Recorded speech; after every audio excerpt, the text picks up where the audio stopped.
মন্ত্ৰী এই মূৰ্তিটো বাৰু ইয়াত কিমান দিনৰ পৰা আছে? বহুত দিনৰ পৰা আছে মহাৰাজ। আমি জনাত আপোনাৰ ককা দেউতা দলাদিত্যই এই মূৰ্তিটো সজাইছিল। ককা দেউতা মৰি গ'ল। অথচ তেওঁ সজোৱা শিলৰ মূৰ্তিটো এতিয়াও আছে। কি আচৰিত! চোৱাচোন মূৰ্তিটোৰ গাত কেনেকৈ ধুনীয়াকৈ শিলৰ চোলা পিন্ধোৱা থৈছে। এই কাপোৰ নাফাটেও নিচিঙেও। হয় মহাৰাজ, শিলৰ বস্তু ক'ত ফাটিব? মন্ত্ৰী মোৰ মনত এটা বুদ্ধি খেলাইছে। ককা দেউতাই যদি শিলৰ মূৰ্তিটোক শিলৰ চোলা নিপিন্ধাই নিজে পিন্ধিলেহেঁতেন, তেওঁ কিজানি শিলৰ দৰে অজৰ অমৰ হ'লেহেঁতেন।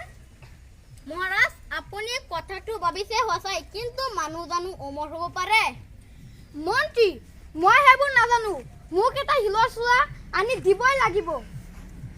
হা মহাৰাজ, শিলৰ চোলা শিলৰ মূৰ্তিহে পিন্ধে।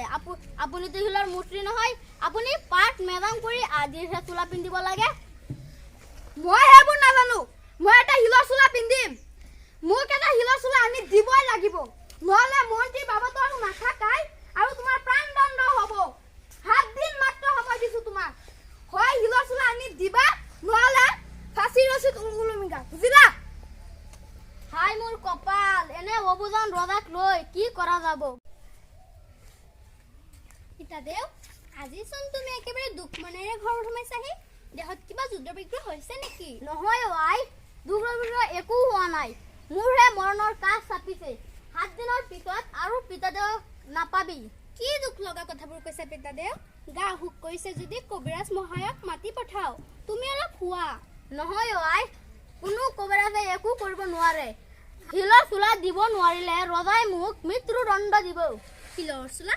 কি শিলৰ চোলা? মই একো বুজা নাই।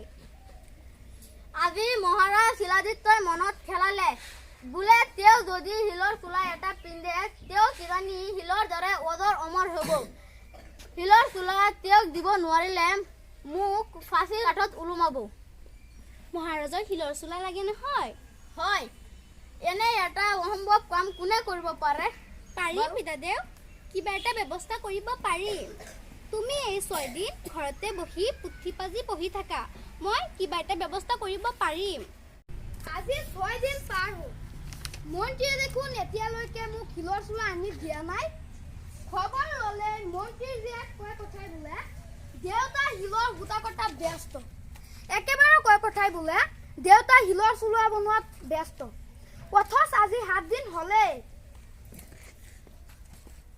প্ৰণাম মহাৰাজ। মহাৰাজৰ জয় হওক, মহাৰাজৰ জয় হওক, মহাৰাজৰ জয় হওক। মহাৰাজ, মন্ত্ৰীৰ জীয়েক মনুমতী দুৱাৰত ৰৈ আছেহি। হাতত কিবা আনিছে নেকি? নাই অনা মহাৰাজ, সুদা হাতেহি আহিছে। যা পঠাই দে গৈ। মহাৰাজৰ জয় হওক। মহাৰাজ, মই এটা বিশেষ সকামতহে আপোনাৰ ওচৰত চাপিছো। দেউতা শিলৰ চলোৱা বনোৱা হ'ল নে নাই? এই হৈছে আৰু, কিন্তু এটা বৰ ডাঙৰ লেঠা হ'ল। কি লেঠা হ'ল আকৌ? এটা বস্তু পালেই পিতাদেউৰ কামটো সম্পূৰ্ণ হয়। কি বস্তু লাগেনো তোমাৰ? ৰাজদৰবাৰৰ পৰা লৈ যোৱা, মোক আজি শিলৰ চোলা লাগিবই।